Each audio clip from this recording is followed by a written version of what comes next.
खुलुमबाय लोगोफोर आंनि रिंखां बर' यूट्यूब चेनेलाव नोंथांमोनखौ आरोबाव फिन खेबसे बरायहरबाय।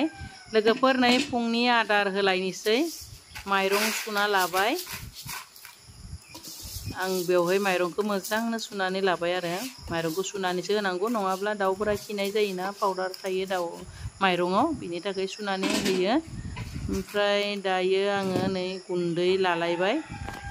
गुन्दैखौबो आरामसे माइरंजोंनो गलायगोन आङो। बिनिफ्राय दानाबो एसे लाबाय आङो। दानाखौ माइरं आरो गुन्दैनि एसेल' लायो आं खम लायो स्टार्टार दानाखौ। बिनिफ्राय आरामसे नै आङो लागायबाय। माने बेबायदिनो सानफ्रोमबो होयो थेवब्लाबो नोंथांमोनजों माने रायलायनो लुगैना दिनै भिडिअखौ लाबोलायबाय आदार होनायखौनो। थ' आङो आरामसे दै एसे दुंबुरजों बेबायदि मोजांनो गुन्दै माइरं आरो स्टार्टार दाना एसे आरामसे गलायनानै लाबाय लोगोफोर। माने दैखौ एसे लाथाबथाब खालामनानै लागोन मानोना एसे रानसावसाव होयोब्ला गुन्दैखौ माबाया दाउआ मा खालामो एरखार माइरंखौल' जायो। बिनि थाखाय एसे गथायै दैजों मोजां लागायना होयोब्ला माइरं आरो दानायाव सिथाबना थायोना गुन्दैया थ' बिराद आराम जायो आरो बिनि थाखायनो आं बेबायदि मोजांनो माइरं गुन्दै बिनिफ्राय दानाखौ दै एसे दुंबुरबुरजों गलायना लायो। दायो आङो नै गलायखांनानै माने दाउ फार्म फारसे लानानै थांबाय आरो आदारखौ लोगोफोर।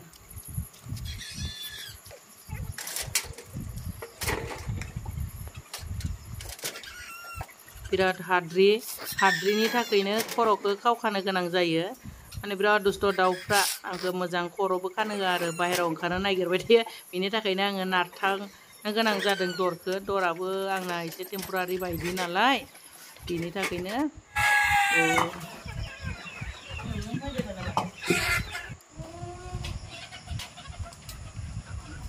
दायो बिसोरखौ आङो दर खेवनानै होबाय जेथिंनि दरजाखौ।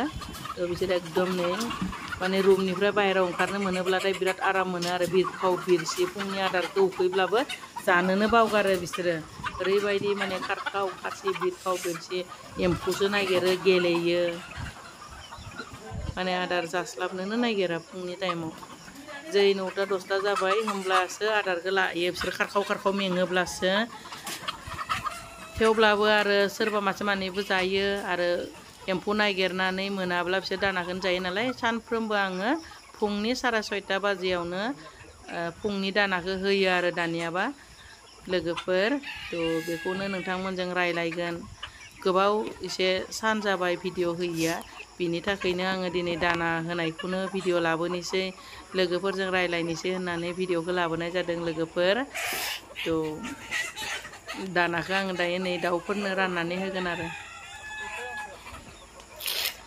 सानफ्रोमबो दाना बासनखौनो भितराव लांलाय बाहेरायाव लाबोलाय खालामनांगौ जायो। बेलासिनि दानाया एसे आग्लायोब्ला सानफ्रोमबो आङो मोनायाव जानानै थाथों होननानै माने दाना बासनखौ सिङाव सोनाय जायो।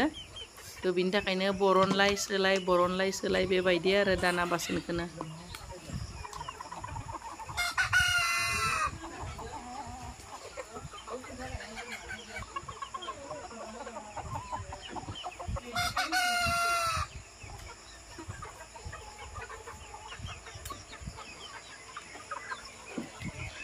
एसेबो गिथारलिया दानाबा दाउफ्रा एसे आवाज मोनोबा फोर बिरखांगोन आरो दसेनो बाथुमना थाफैगोन बेबायदि खालामो। गिलियानो बिसोरो बेलेग मानसिफोर हाबोब्लासो एसे गिनाय मोनो नाथाय आं बिसोरजों थाबाय थानायखाय ना मा गिलिया आरो दाउफोराहै बारा।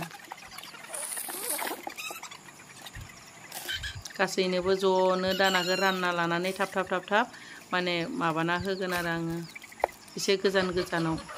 नङाब्ला खाथि जायोब्ला दाउजों दाउ सौग्रावलायोना बिनि थाखायनो दानाखौ एसे गोजानाव थाबनो बेबायदि रानना लाखानानै होयो आरो सुबिदा बायदियै।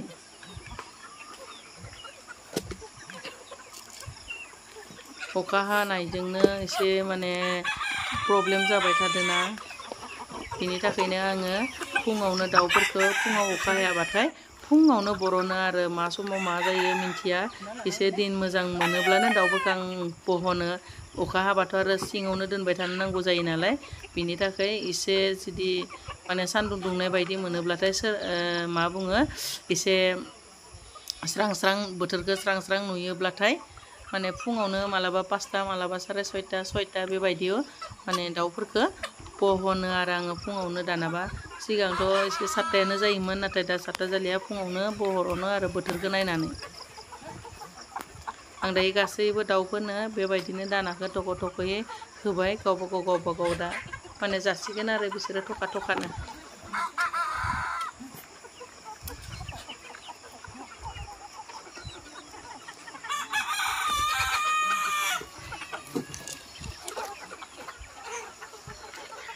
माखासेयाथ' एकदम एम्फौ नागिरना जानोसो गारखावलांबाय हाग्राथिं बेनिफ्राय बिसोर एम्फौ जानानै अहायोब्लासो माने मेङोब्लासो आदारथिं फैगोन आरो माखासेयाथ' दा नै एम्फौ नागिराखै जागासिनो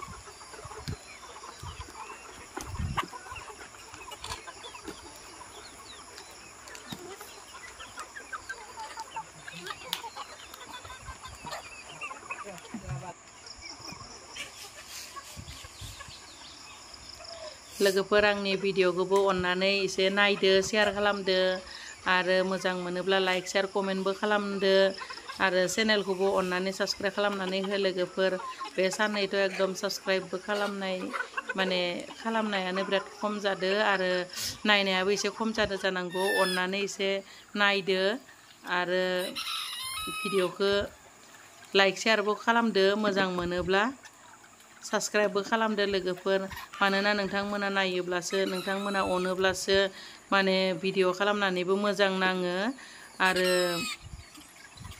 मा बुङो नोंथांमोना अनोब्लासो दावगालांगोन बिनि थाखायनो नोंथांमोननि अननाय मोनोब्लासो दावगालांनो हागोन नालाय लोगोफोर बिनि थाखायनो एसे भिडिअखौ नायनानै होदो